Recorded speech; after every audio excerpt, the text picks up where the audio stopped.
Welcome back. The political world still reeling here. Alexandria Ocasio-Cortez joining us here. You've been in the building earlier today. I imagine you've been elsewhere.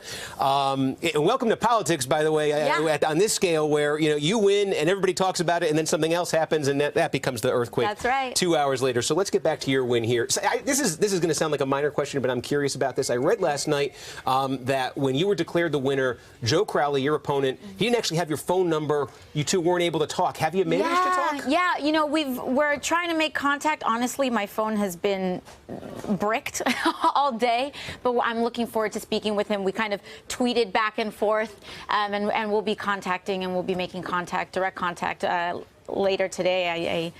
I'm looking forward to having a conversation with him. He was blindsided by this, surely. Yeah, I mean, I think a lot of the world was. Including maybe some people say the Democratic leadership in Washington. Certainly this was a big topic down there today. Nancy Pelosi, the House Democratic leader, was asked about it. In terms of that question of does this mean something bigger nationally, she downplayed that and basically said this is about what's going on in that district, nothing bigger than that. Do you agree with that? Well, I think there are a lot of districts in America like mine. I think there are a lot of districts in America that have changed a lot in the last 10 to 20 years, whether it's economically, whether it's demographically, age-wise, etc.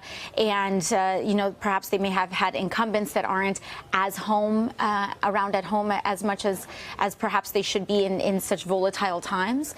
And so I think that there are a lot of races out there right now. I'm part of a slate of 60 candidates nationwide that are running the exact same race that I am. Folks like Ayanna Pressley out in Massachusetts, I think she's absolutely ripe for an upset. Folks like Kanyella Ng out in Hawaii, Brent Welder in Kansas.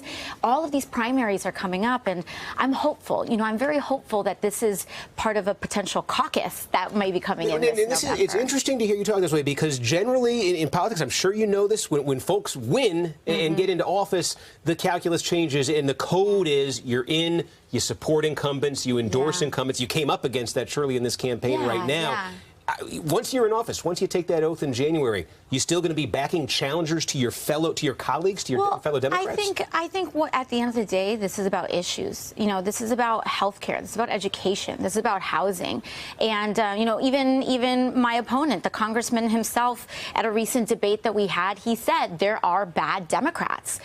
He said that, not even me. And I think that, if the fourth, who was most recently the fourth most powerful Democrat in the House of Representatives was saying that there are bad Democrats, maybe there are, and I think that primaries are healthy for our democracy. I think that there are plenty of incumbents that are doing an amazing job, but just because you're in a seat doesn't mean that you are entitled to keep it. This is a democracy. We do have elections every 2 years, and there are really healthy and amazing directions that I think we can go. Well, let me ask you about the state of the National Democratic Party. Joe Crowley was thought to be the next Democratic leader, maybe at the end of this year, and maybe the next Speaker of the House. He's out of the picture now. Nancy Pelosi's the Democratic leader. She says she wants to run again and serve again as the party leader.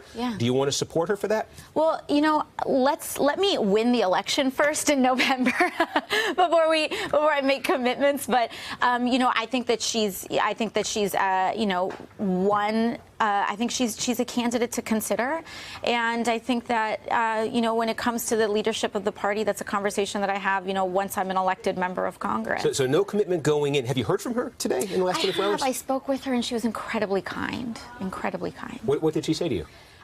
She said that she loved working with Joe, but that she's actually always wanted younger women in Congress, and that men tend to run at younger ages and women tend to run at older ages, and that she's actually very happy to see, some new blood, and.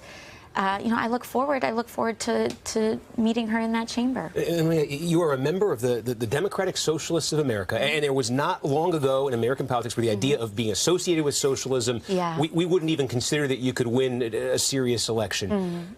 The movement you're a part of, how big do you think it is, and do you think it's the kind of thing that could still cause political problems for the Democrats in part of this country? Well, I think sometimes we create these fear-based labels. Do we talk talk about authoritarian capitalism, because we have an authoritarian capitalist, hyper-capitalist in the presidency. You know, I think once we start affixing these labels, instead of thinking about what does this actually mean, what are we actually fighting for? We're fighting for the right for every working class American to have actual dignified health care, housing, and education in the United States. And that's what I'm committed to. And, you know, I think that that is not a liability, that's a strength. Okay, Alexandria Ocasio-Cortez, thank you. Congratulations again.